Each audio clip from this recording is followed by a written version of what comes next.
Happy rug hooking day and welcome to our video about the forthcoming book, Hooking Skies. My name is Katlyne Danko. I am the editor of Rug Hooking Magazine, and I am here with Áine Humble, the author of the book. I'll also get a slideshow started for you. Happy to be here, Caitlin. Thank you.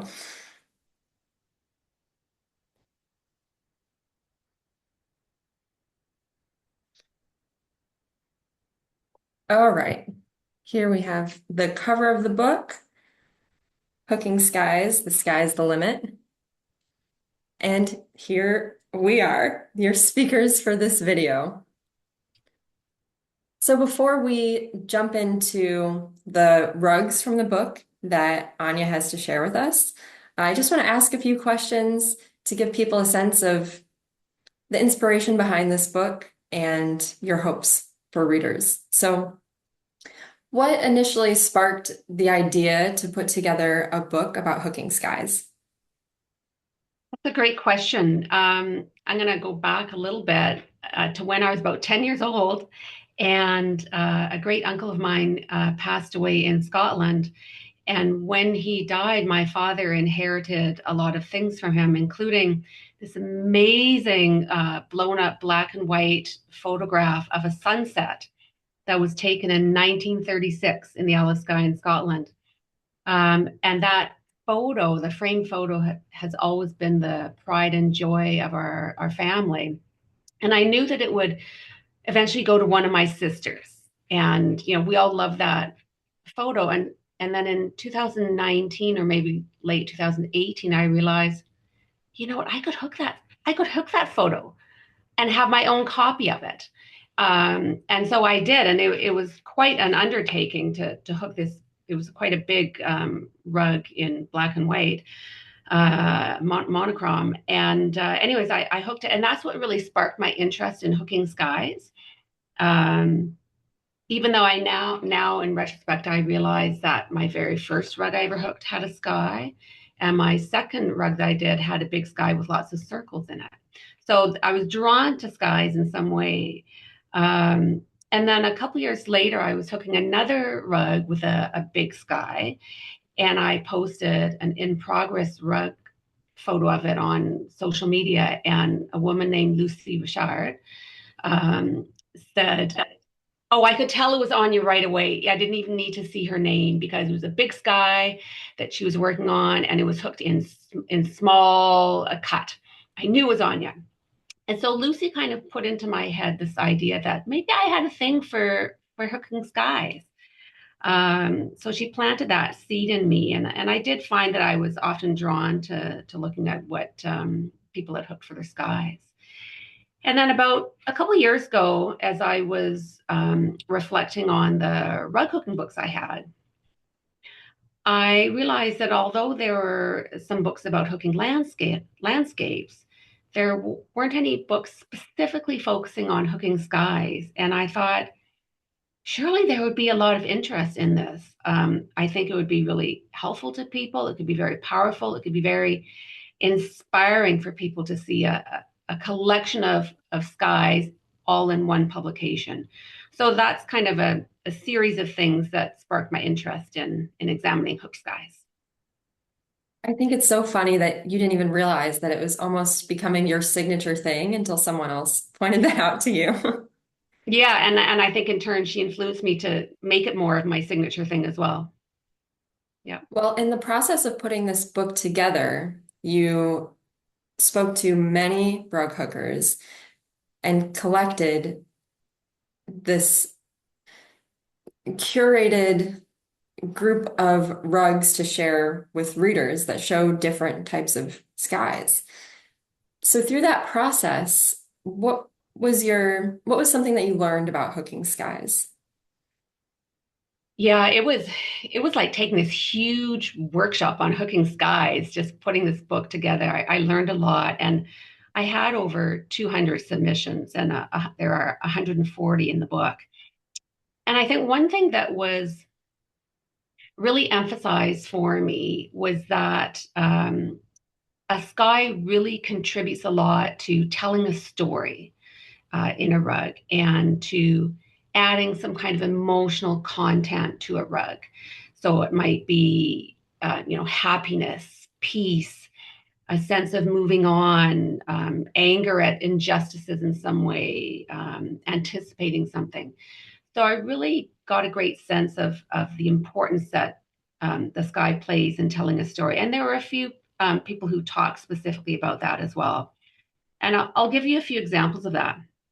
So with abstract rugs, it can be really key how when people choose to put certain things in the sky, um, and they have all the freedom in the world to do that when it's an abstract rug, it can really tell a story. And there's an amazing rug in this book that's about a mining disaster that happened in the 1950s, I believe it was, in a rural town in Nova Scotia. And the hooker hooked images of the miner and uh, uh, the mining building, and it just invokes such emotion when you look at this sky.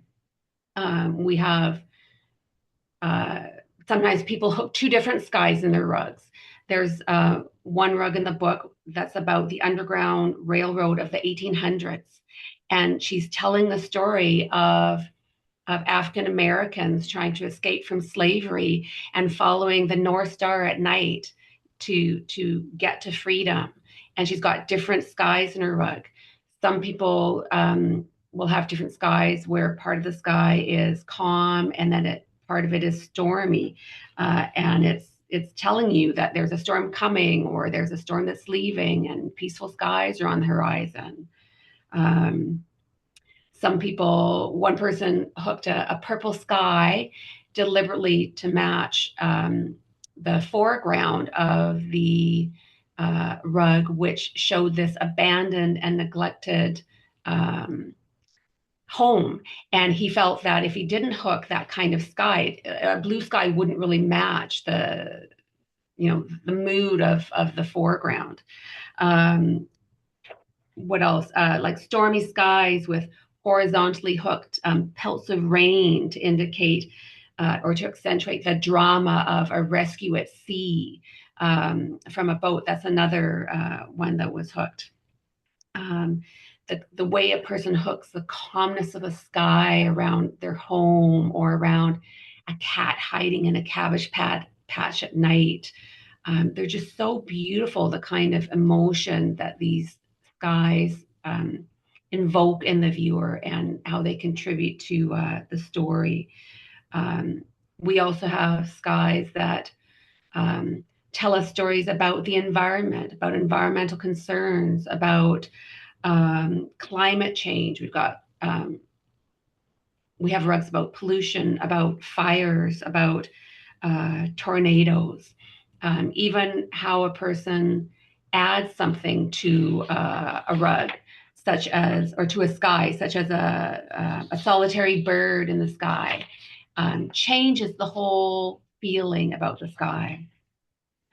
So I just love the different stories that people told in their rugs and how important it was to get the sky just right in telling that particular story. It was lovely. Yes, it isn't just background to be filled in. It is more canvas to tell the story of what is depicted in the rug. Yeah.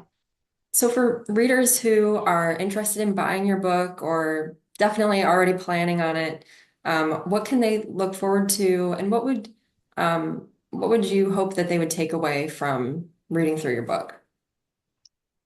Well, I think first, I'm really pleased to be able to show readers how many amazing rug hookers there are out there. And there's many, many more that, we have no idea who they are, but there are so many amazing rug hookers in this book whose work may have never been shown in a venue such as this. And I'm really pleased to be able to introduce their brilliant rugs to the rug hooking world, as well as people will see, I think, very familiar names in this book as well, but they'll be introduced to the really great work of new people. I hope that, and I'm sure readers will already know this, but I hope that by putting all of these sky rugs together in one book, it will reinforce for them that there really are an infinite number of ways to hook a sky. And I hope it will inspire them to create new rugs, to try new techniques, or to change parts of their rugs or parts of their skies in ways that they may not have thought of doing so. Maybe they try incorporating um, some new kind of fabric into the rug, that they've never done. Um, Stormy skies can be hooked in so many ways. Overcast skies can be hooked in so many ways. If you don't like something in your reference photo, if you feel like the blue sky just doesn't suit, the tone of your rug anymore, change it to a purple sky, change it to a stormy sky. Um, the same scene, one person said the same scene can be hooked in so many different ways and changed in so many ways just by changing the sky. Or they can be inspired to just use their imagination and to hook an abstract sky. So, the sky truly is the limit. And I know it's an overused saying, it's a long time saying, but it truly does make sense. And maybe there's a reason why that saying is used so much. So I think those are a few things that I hope readers will take away from the book. Well, I know I'm so excited for it to come out, which is going to be early next year in January. Um, and hopefully, through hearing about it, more people will get excited as well. I So, hope so. you have a few rugs from the book to share with us today Mm-hmm. and kind of do like a quick sort of gallery tour of a few of these. So, I'm going to click through these for you, and you can say a little bit about each one. Okay, thank you. So I'm starting off with one of mine. This was that second rug that I was hooking where Lucy Richard said, I know this is Áine's. So I was really drawn to a photo that a friend had taken because of this kind of asymmetrical and diagonal direction of the clouds coming out behind the lighthouse. So this is a fairly large rug, and it was hooked in size 3 cut, this guy. So it did take a long time to hook. But in the clouds and in the blue part of the sky, there's lots of different colors in there. There's really pale blues, there's blue purples, there's whites, there's creams, there's texture, kind of pillowy whites that I used. In the clouds, there's tiny little bits of blue and tiny bits of pink. So there's a lot of colors in that sky. And just a point about the bottom of the rug, I actually moved towards larger cuts at the bottom to try to give a bit more of a sense of the more close up nature of the rocks in the lichen. So that was a fun rug to do. Next, this one I thought was super cool. This is adapted from a painting by Vincent van Gogh of the same name. And I'd never seen a sky quite like this. The sky is hooked in short pieces of wool, diagonal, horizontal, vertical, in a way that's trying to mimic the kind of strokes that Van Gogh would have made in his painting. So Maureen really took into account the color, the direction, the depth of each hooked stroke. Um, she tried, as is wool, several times to get the right colors, but she was having difficulty with that. So finally, she tried dyeing some of her own wool. So she dyed a lot of the pale green colors to complement her store bought blue wool in the sky. So it's a really cool. It's almost has a little bit of an abstract component to it as well. But I'd never seen a sky quite like this. It's unusual because of its short, straight hook lines that are hooked in these different directions that are still kind of straight. They're not. I don't think there's any curved hooked pieces in there. Next. So this is Pit Pond. This is the one I was referring to earlier. And it was made for a 2022 exhibition called Our Town at the Rug Hooking Museum of North America. So this is based on a terrible mining disaster that happened in 1958 in the town of Spring Hill, which was a coal mining town in Nova Scotia. And 75 of the 174 men working in the mine were killed that day. It was the largest, the deepest mine in the world at that time. And of the 99 men who survived, miraculously, 12 of them were rescued after 6 days, and another seven rescued after 9 days. And Barb hooked this rug in memory of that event, and the um, the park you see here is built what over an area that was partly used for the mining process.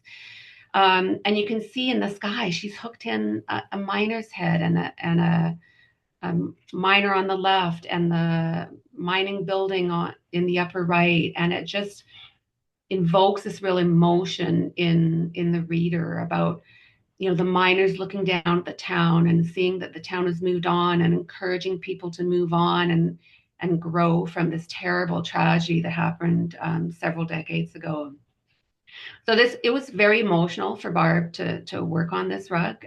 Her father-in-law was actually someone who was seriously injured in the disaster, and he spent a year in hospital recovering. But it's an amazing rug and just a beautiful example of what you can do with an abstract sky. Next. This gorgeous nighttime sky was hooked by Valerie Begman, and she really approached every piece of this sky and the foreground with care. Every color, every placement decision was carefully considered as to how a full moon and the darkness of the sky would affect the components of the rug. So she's just done an amazing job of showing the importance of value, using different values in a rug, the really light values used for the moon and the immediate clouds around it. Also, the light, there's a light emanating from the house, from the windows and the door. And she deliberately put in a really light strip on the horizon to have a break from the darkness of the sky and the earth. So just a beautiful rug with different values. She's got gorgeous dark blues in the sky, and occasionally she's got a little bit of a spot dyed fabric as well. So really careful attention here to values and to the different colors that she used in the sky and also in the foreground. Next. Oh, I have several examples of Northern Lights, and oh my gosh, if I could just hook Northern Lights for the rest of my life, it would be so fascinating. There's just, so many versions of the Northern Lights. Lisa's inspiration came from a series of epiphanies she had about the Canadian Indigenous experience and that of African Nova Scotians. And she first hooked the teepee in this rug, and then she really let loose in the sky by hooking these beautiful um, teal, blue, green, red, and burgundy colors. Some of them are spot dyed. And she said that some people see different things in her northern lights. Some people see a wolf, some people see a whale tail, other people see different animals. I'm seeing one right now. I feel like I see some kind of animal right behind in the black, right Same. behind the tip of the teepee. Mm-hmm. Yeah, so it's beautiful, and she really hopes that this rug will spark some conversations around truth and reconciliation, and how pervasive it is a problem in Canada, but also reflecting the spirit of the people that these issues touch as well. So this is just one of, I think, maybe 7 or 8 different Northern Lights rugs we have in the book. Just gorgeous. Next. Okay, so this is my sunset rug that I hooked based off of my great uncle's photograph that he took in 1936, where he had been hiking on the Isle of Skye with a friend, and they had hiked above the uh, some clouds, and they saw this beautiful sunset happening above this really kind of dirty, unclear clouds underneath. And so he posed his friend on the rock. And then took like one or two photos very quickly. He had very little time to take this photo. So I dyed 13 values of gray for this rug, and I had, a process to keep track of all the colors. And it was just a long time hooking this. It was hooked in size 3, cut very small, but I was just so pleased when I had it completed. And you can see on the right side the source material I was working from. So that's the photograph that my father inherited when his uncle Ben Humble died. And that's my sister showing my rug next to it. So And you don't often see a black and white sunset rug, but this is one. it's such a unique perspective. Really kind of wild. Like when you first look at it, you have to almost like wrap your mind around what you're even looking at. Yeah. Yeah. And the very last part I left was the man on the rock. And I was posting some in progress rugs, and people like were wondering what's gonna come on top of that rug. They just couldn't tell. And then finally when I hooked it in, they went, "Oh, it's a man. That's so cool."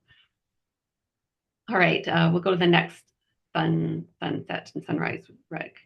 Um, okay, this is a really fun one. This is called the red chair, and in the book, there's actually two photos of this because we've got a photo from the back. It looks different from the back. And Cheryl had set out to cover an old tattered red chair that her husband had inherited from his grandfather. And she decided to hook a sky and mountain design because she lived in the Pacific Northwest most of her life. And she found this spectacular sunset photo that we see here on the right, from her collection of photos with, just very unusual sky colors and this explosive kind of arrangement of clouds. So she simplified the design. She simplified the tree line and the distant mountains, and then she focused on hooking the sun and the dark red infused clouds in the middle of the sky on the seat, and then on the backrest, gets a little bluer and fewer clouds. And on the back of the seat, she's actually hooked in the words "the red chair," so you still know, despite the chair's new images, this is and will always remain the red chair. And I thought, what a very cool way of hooking. We've got a few examples of hooked items in the book, but this is just a really really unique one. Okay, next. Oh, Trish Johnson. She does such beautiful work. I know a lot of people will be familiar with Trish's work. She has hooked a lot of rugs to focus on the places that are important to her family's history. And my grandmother's diary is of a lighthouse on, I may not pronounce this right, Matchiaseal Island, where her grandmother lived. And she painted the colors on the wool herself using beautiful sounding formulas such as morning glory. And she hooked the sunset horizontally, except a little different where it met the grass. But she also hooked her grandmother's words from a diary over the sunset, and she maintained the idiosyncrasies of her grandmother's writing. So it's a little hard to tell what's being written there, but it's just beautiful. And then she also hooked the border so that it kind of looks like an illustrated diary page. And she knows that this was a very, very challenging sky to hook. And if you look carefully, you can see all along the edges where she whipped the edges of the rug. She's whip the edges in the same colors to match the rest of both the sky and the foreground. So a lot of effort in that whipping as well. Next. This is an example from the stormy skies section in the book. We've got some really incredible stormy sky rugs. In this rug, Jay talks about how they had experienced some losses and needed a way to really relate to the grief. And Jay was reminded of Blackfoot teaching about buffalo behavior, that when a storm is coming, the buffalo turn towards it instead of away. And so they move through the storm more quickly. And as she talks about how, as a white settler, she was really drawn to this story, this teaching. And so she hooked her sky in that way. So she's got, the blue sky on the one side, and then the storm is coming from the right side, and it has just beautiful, beautiful pale colors in it. She sketched a few big swirls, and then she used a lot of different sources. She's got this dominant gray tone, but these beautiful muted rainbow colors, and it's just ah, such a gorgeous rug. And if you note in the very right hand corner, there's a little hint of blue, which shows that blue skies are coming, peaceful weather is going to be returning. And that was very deliberate on her part. Next.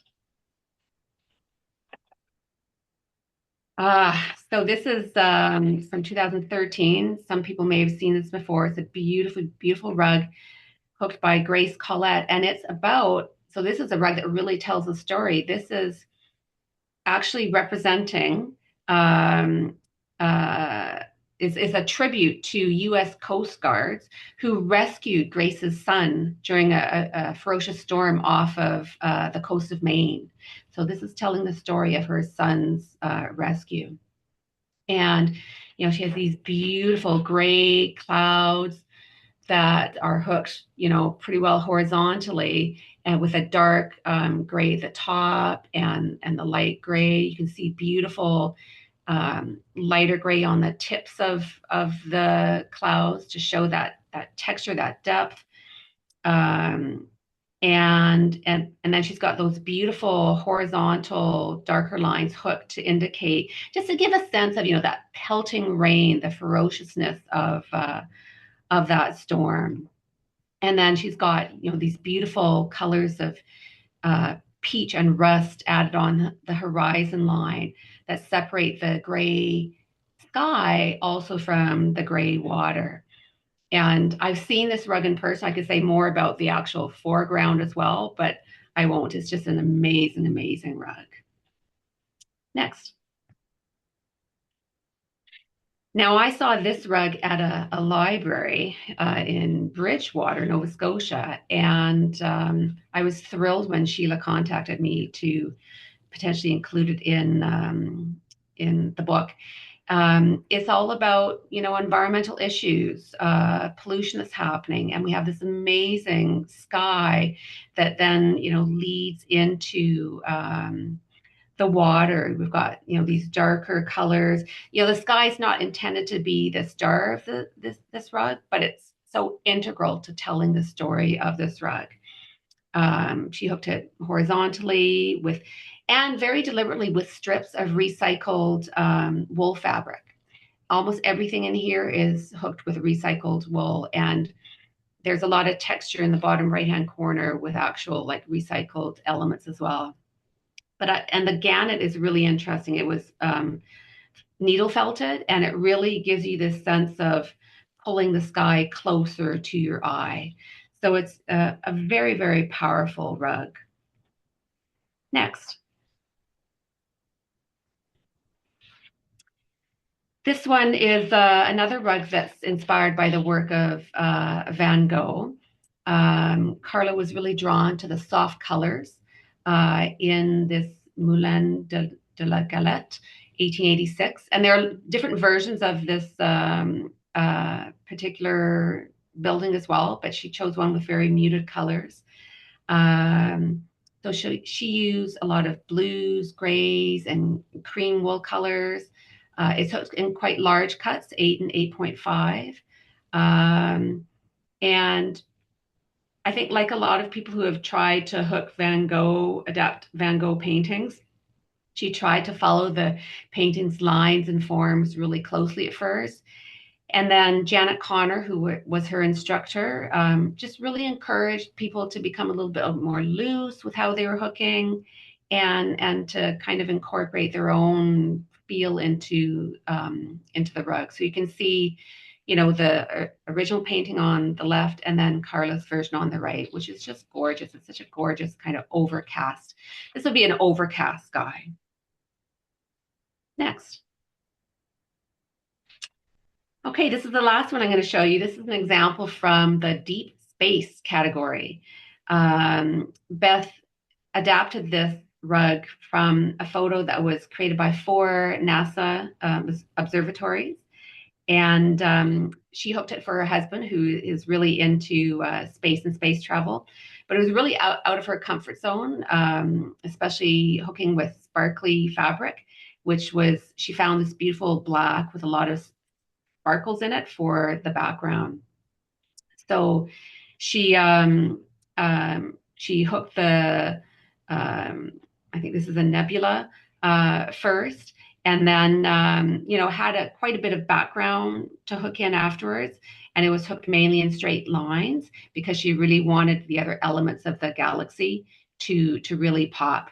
And so a lot of horizontal hooking, but she said it wasn't tedious to do because of all the little sparkles in the background. So this is just one example of a really cool deep space rug that's in the book. And those are kind of skies that we don't often see hooked either, but we've got some really beautiful examples of those. Okay, I'll throw it back to you. Oh, thank you. Thank you Mhm. so much for going through this, just a small sampling of what's in the book. And I mean, you include descriptions like this for all of the rugs, taking a dive into each one and explaining what you see and the story behind it. It's going to be fantastic. I'm just so excited for on the reader's behalf. And also, I just wanted to share that for those of you who have watched this far, thank you so much for joining with us. We have a special deal for you. If you go to rughookingmagazine.com/virtual24, you can get a discount on your subscription or renewal to Rug Hooking Magazine. Thank you for joining us, and please buy Hooking Skies. We know you'll enjoy it, and have a fantastic rug hooking day.